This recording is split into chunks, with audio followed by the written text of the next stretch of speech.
Nah, depan KFC, tepatnya depan KFC nih. Mobil minibus yang ditumpangi 6 orang mengalami kecelakaan tunggal di Jalan Ahmad Yani, Kecamatan Seberang Ulus 1 Palembang pada Jumat pagi. Rekaman video warga terlihat minibus rusak berat setelah menabrak pohon yang berada di pinggir jalan.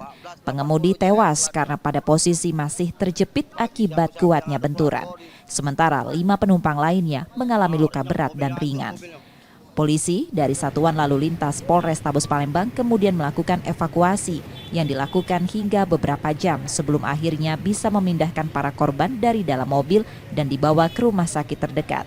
Kasat Lantas Polrestabes Palembang menerangkan kecelakaan diduga sopir mengantuk dan mengendarai mobil dalam kecepatan tinggi.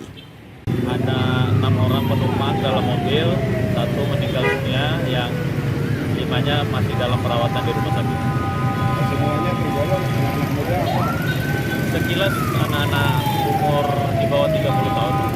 Juga ternyata apa ada Informasi sementara kecelakaan tunggal.